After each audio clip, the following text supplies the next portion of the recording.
بسم اللہ الرحمن الرحیم۔ قرآن کریم میں اور احادیث مبارکہ میں یہ بات واضح طور پر موجود ہے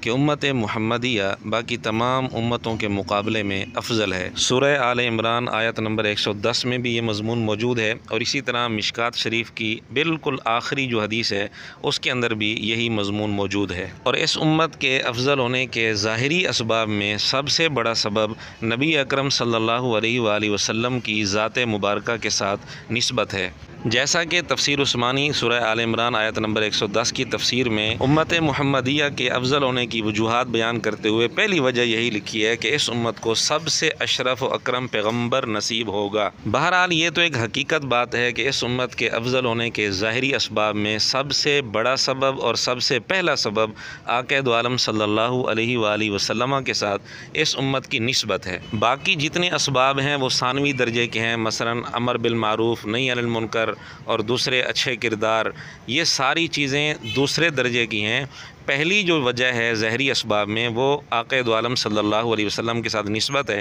اس پر ہم چند ایک دلائل آپ کے سامنے رکھتے ہیں۔ پہلی دلیل یہ ہے کہ لیلۃ القدر کی فضیلت صرف اور صرف اس امت کو ملی ہے کہ لیلۃ القدر کی عبادت کو اللہ رب العزت نے 1000 مہینوں کی عبادت سے بہتر قرار دیا، اور یہ فضیلت اس امت کو کسی ذاتی کردار کی وجہ سے نہیں بلکہ آقا دو عالم صلی اللہ علیہ وسلم کے ساتھ نسبت کی وجہ سے ملی ہے۔ ورنہ پہلی امتوں کے لوگوں کی عمریں بھی بڑی لمبی لمبی تھیں، اور وہ امر بالمعروف بھی کرتے تھے، نہی عن المنکر بھی کرتے تھے، اور اسی طرح دوسری عبادات بھی کرتے تھے، لیکن اس کے باوجود اس امت کی یہ خصوصیت ہے کہ تھوڑا عمل کرنے پر ثواب زیادہ ملتا ہے، اور یہ خصوصیت صرف اور صرف نبی پاک صلی اللہ علیہ وسلم کے ساتھ نسبت کی وجہ سے ملی ہے۔ اگر امت کے افضل ہونے کی وجہ صرف امر بالمعروف نہی عن المنکر ہوتی اور آقا علیہ الصلوۃ والسلام کے ساتھ نسبت اس کی وجہ نہ ہوتی تو پھر پہلی امتوں کے جو لوگ امر بالمعروف نہی عن المنکر کرتے رہے اور سینکڑوں سال کرتے رہے، تو وہ لوگ اس امت کے ان لوگوں سے افضل ہونے چاہیے تھے جو اس امت میں امر بالمعروف اور نہی عن المنکر کرنے والے لوگ ہیں۔ حالانکہ ایسا نہیں ہے، اور کوئی بھی یہ بات نہیں کر سکتا۔ تو معلوم ہوا کہ خالی امر بالمعروف نہی عن المنکر اس امت کے افضل ہونے کی وجہ نہیں، یہ وجہ دوسرے درجے میں ہے، ثانوی درجے میں ہے۔ پہلے درجے میں ظاہری اسباب کے اندر وجہ صرف اور صرف نبی پاک صلی اللہ علیہ وسلم کے ساتھ نسبت ہے۔ تیسری دلیل صحیح بخاری حدیث نمبر 335 اور 438، دونوں میں نبی پاک صلی اللہ علیہ وآلہ وسلم کا یہ ارشاد موجود ہے کہ میرے لیے پوری زمین کو سجدہ گاہ اور پاکی کا ذریعہ اللہ رب العزت نے بنا دیا ہے۔ اب یہ جو اس امت کو فضیلت اور خصوصیت ملی ہے، یہ صرف اور صرف آقا دو عالم صلی اللہ علیہ وسلم کے ساتھ نسبت کی وجہ سے ملی ہے، ذاتی کردار کی وجہ سے یا امر بالمعروف نہی عن المنکر کی وجہ سے نہیں ملی۔ تو ان چند دلائل سے یہ بات ثابت ہو گئی کہ اس امت کی افضلیت کے ظاہری اسباب میں سب سے پہلا اور سب سے بڑا سبب آقا دو عالم صلی اللہ علیہ وسلم کے ساتھ نسبت ہے۔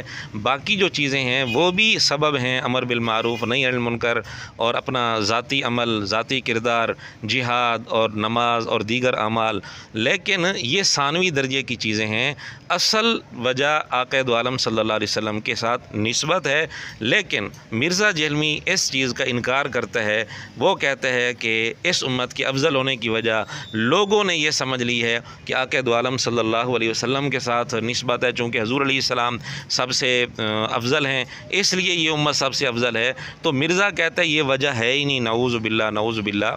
اللہ تبارک و تعالیٰ نے اپنے محبوب صلی اللہ علیہ وآلہ وسلم کی امت کو جو یہ کام ٹرانسفر کیا ہے، یہ نبیوں والا کام ہے، اور اسی کام کی وجہ سے اس امت کی فضیلت ہے۔ آپ اکثر یہ سنتے ہیں نا کہ جی امت محمدیہ صلی اللہ علیہ وآلہ وسلم بڑی فضیلت والی امت ہے، تو اس کو وہ رسول اللہ کی مبارک ذات کے ساتھ ریلیٹ کرتے ہیں کہ شاید اس وجہ سے کہ نبی الاسلام کا مرتبہ بہت بلند ہے انبیاء کرام میں، اس وجہ سے نہیں ہے، اس وجہ سے نہیں ہے، اس وجہ سے نہیں ہے، اس وجہ سے ہے کہ نبی صلی اللہ علیہ وآلہ وسلم پر اللہ تعالیٰ نے ختم نبوت کر کے نبیوں والا کام نبی الاسلام کی امت کو شفٹ کر دیا۔ اصل میں یہ جو کام شفٹ ہوا ہے نا نبیوں والا، اس کی وجہ سے اس امت کا مرتبہ اگلی امتوں سے بڑھ کر ہو گیا کہ امت میں آج تک کسی صحابی، کسی تابعی، کسی تبع تابعی، کسی محدث، کسی فقیہ نے، اہل سنت کے کسی مستند عالم نے یہ بات کہیں نہیں لکھی کہ نعوذ باللہ اس امت کی افضلیت کی وجہ نبی پاک صلی اللہ علیہ وسلم کے ساتھ نسبت نہیں، اس کی نفی کسی نے بھی نہیں کی۔ اور ویسے دلائل کے اعتبار سے بھی یہ بات بالکل غلط ہے۔ اس پر 3 دلائل تو ہم پہلے بھی پیش کر چکے ہیں، ایک چوتھی دلیل بھی ہم پیش کر دیتے ہیں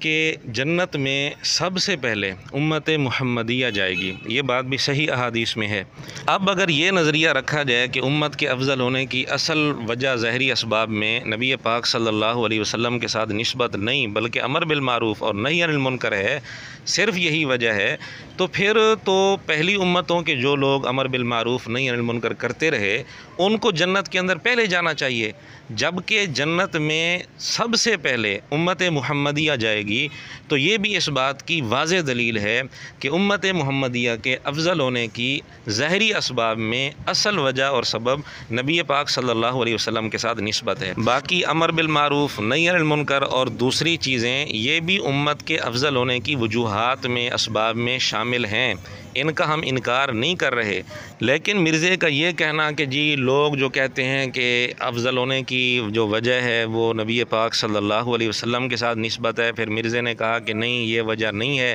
اس کا جو مرزے نے انکار کیا ہے یہ بہت بڑی غلطی ہے اور مرزے کا بہت بڑا بلنڈر ہے اور بہت بڑی بے ادبی ہے، نبی پاک صلی اللہ علیہ وسلم کی احسان فراموشی ہے۔ آقا علیہ الصلوۃ والسلام کا کوئی بھی سچا امتی اس بات کا تصور ہی نہیں کر سکتا، نعوذ باللہ، جو تصور، جو نظریہ مرزے نے دیا ہے۔ اور مرزے کے شاگردوں کا حال یہ ہے کہ اس کی ہر اس قسم کی بات کا جھوٹا دفاع کرنے کی کوشش کرتے ہیں، اس بات کا بھی جھوٹا دفاع کرنے کی کوشش کریں گے۔ کبھی مرزا کہتا ہے کہ یہ رسول کا احسان نہیں ہے کہ اس نے اللہ کا تعارف کرایا، نعوذ باللہ، اور کبھی مرزا نبی پاک صلی اللہ علیہ وآلہ وسلم کی سنت اور نفل نماز کو فالتو کہتے ہیں۔ اب مرزے کے شاگرد ان باتوں کا بھی جھوٹا دفاع کر رہے ہیں، اس سے اندازہ کریں کہ مرزا اپنے شاگردوں کو کس حد تک لے گیا ہے اور آگے کس حد تک لے جائے گا۔